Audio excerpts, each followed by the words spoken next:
welcome to this video. Today we're going to be looking at IPsec tunnels between two MikroTiks. We're also going to have a GRE tunnel within that IPsec tunnel.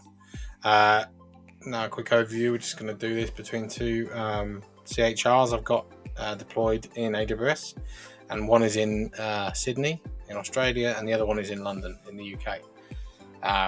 Just to give an idea of, these are in two different locations and we're traversing the internet. So the reason for the GRE tunnel, so IPsec is an encrypted tunnel which we can do point to point between these two locations.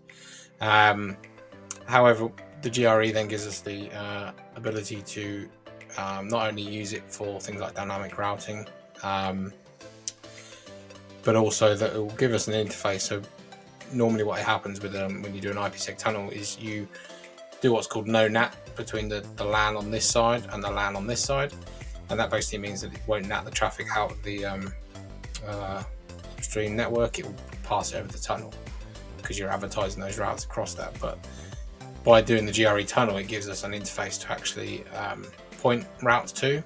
So if we then have another one hanging off this UK one, for example, we would then be able to not only use dynamic routing to advertise that route, but we could do static routes, and we'll point it to the IP address of the GRE tunnel. So I'll explain that when we come into the testing phase. So let's crack on and jump on our jump onto AWS. We can see I've called it CHR-AU, and we're currently in Sydney. If we jump onto the London one. Now, if you're not familiar with AWS or deploying CHRs in AWS, please check out the video in the link in the description below.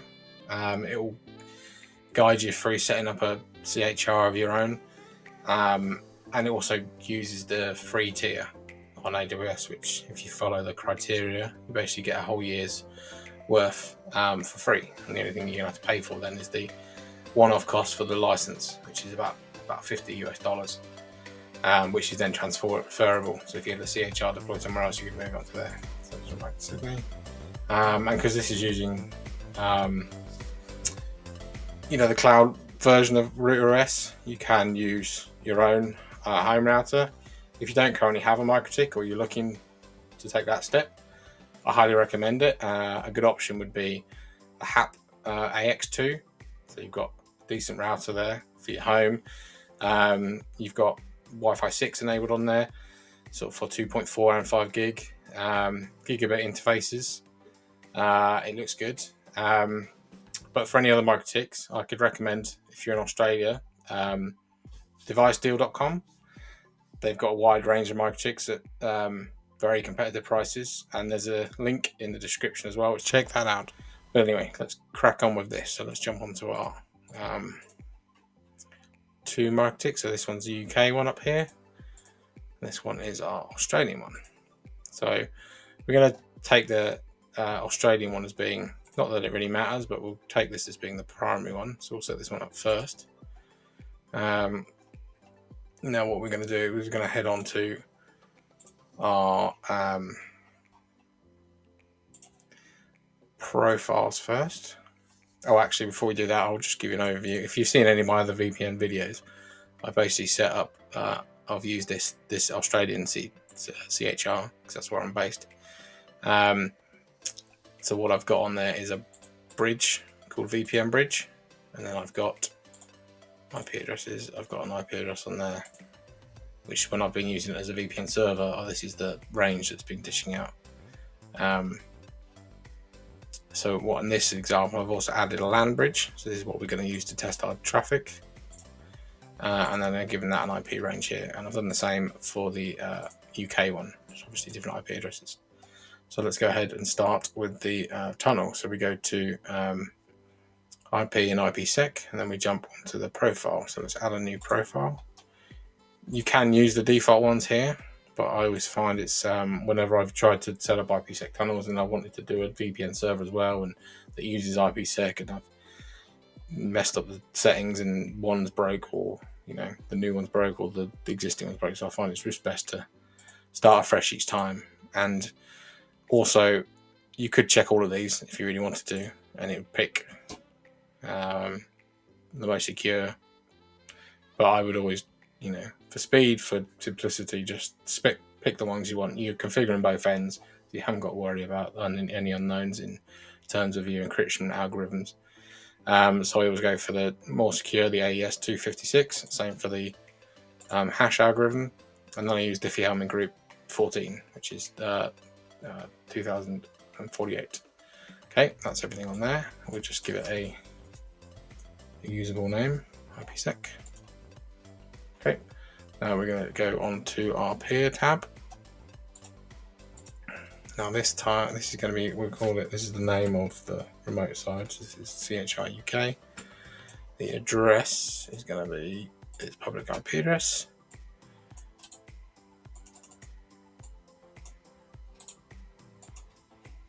Got Mr. 6 off the end there. Yep. We could also, if you're not familiar, IP Cloud is this dynamic DNS service which is built into MikroTik. On the CHR, if you have a valid license, otherwise this won't work. But if you don't have a valid license, then you're limited to, I think, 10 megabits throughput, so it's pretty much unusable anyway. So chances are you would have had put the license on there.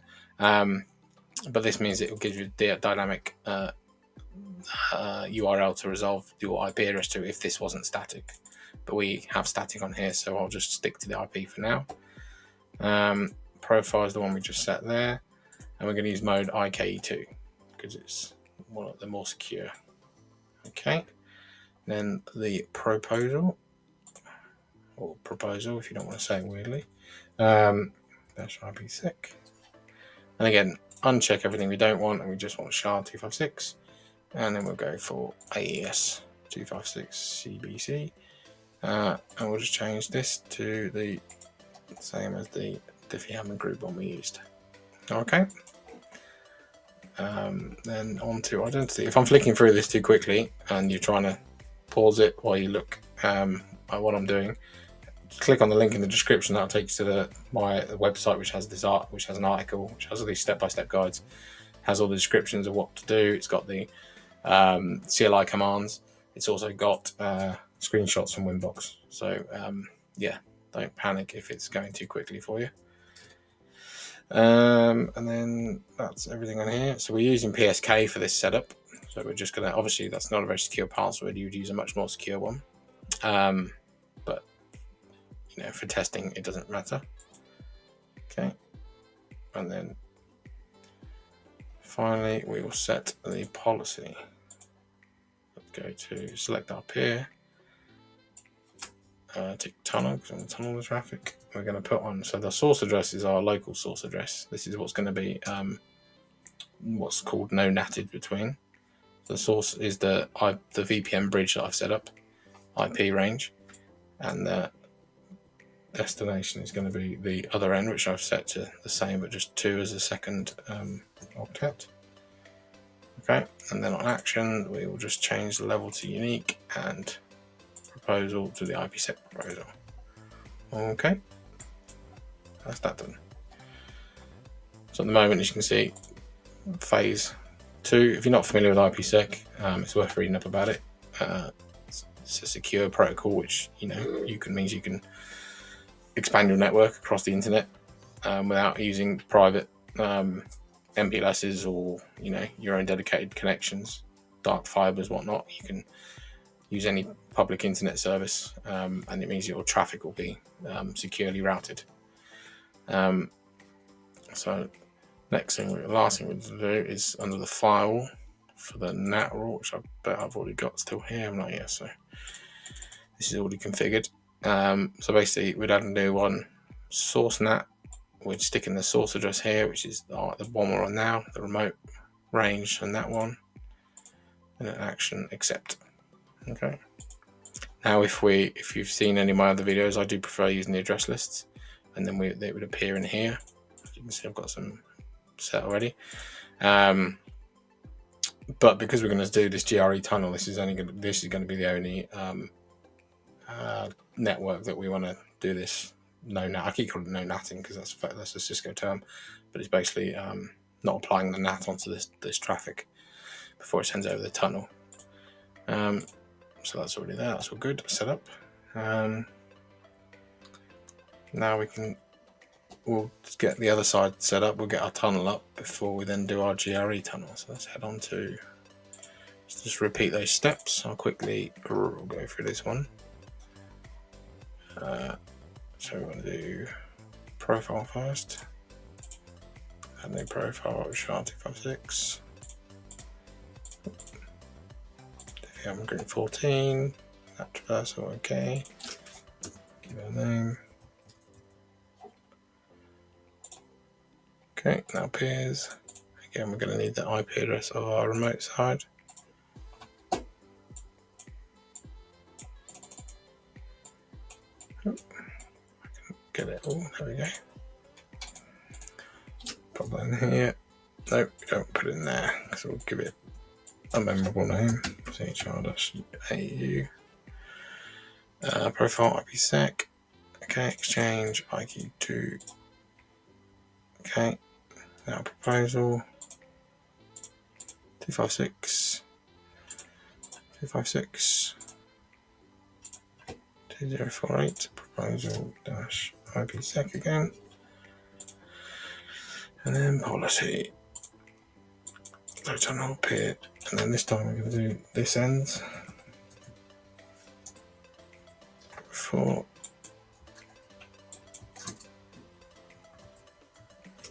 so, okay, nope, that's not right, is it? Action level unique proposal IPsec done. Okay, tell you what, I'm missing the identity, aren't I? PSK. So to settings and hide password, so we can just make sure we got that correct. Okay. Apply. Okay.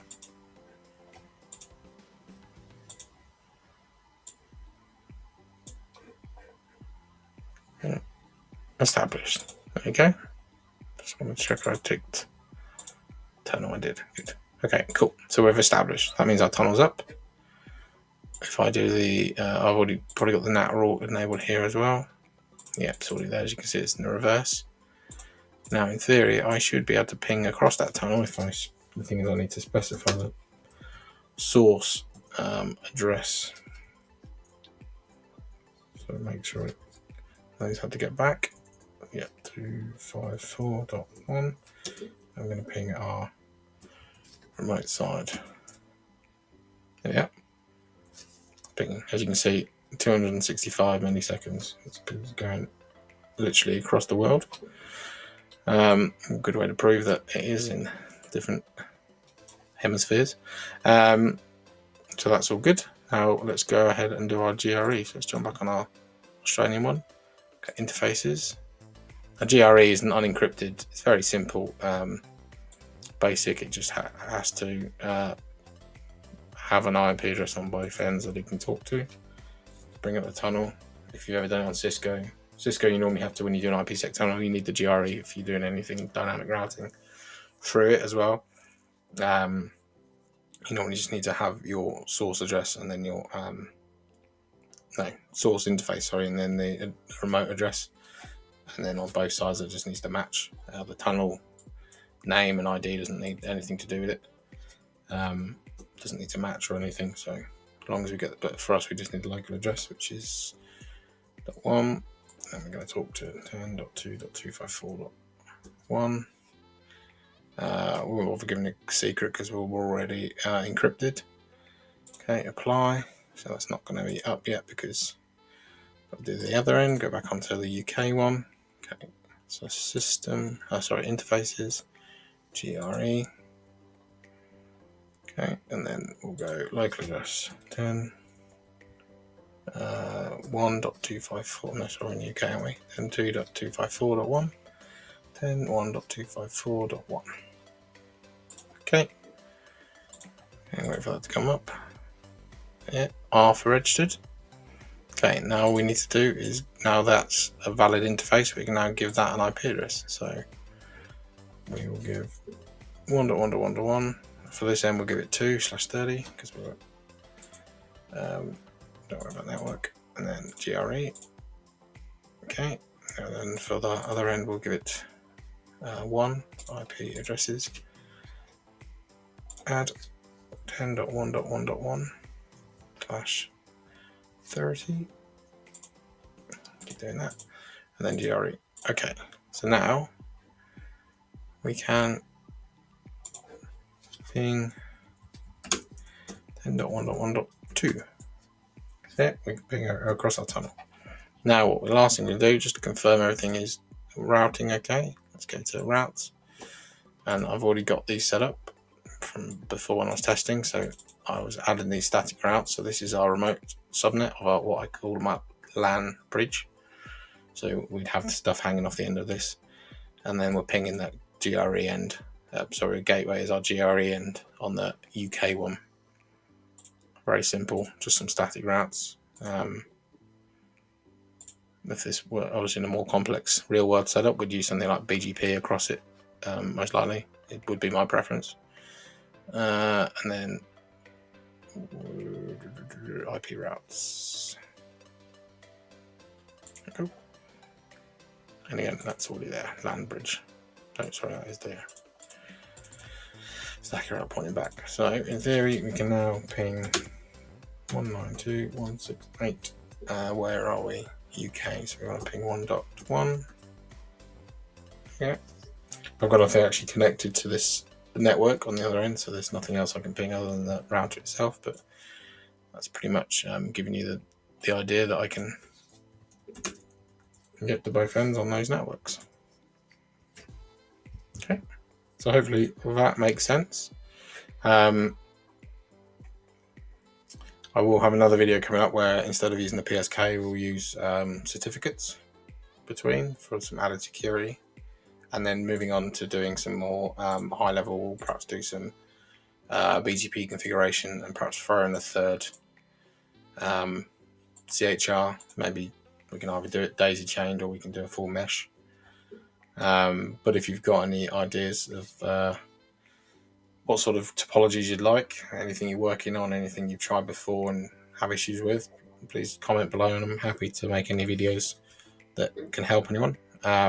Obviously, the more complex stuff will take a bit of time, but if you've got any quick questions, throw them in the comments. Like I said in that description, there's the link to the website, and to read the full guide. Feel free to comment on there as well.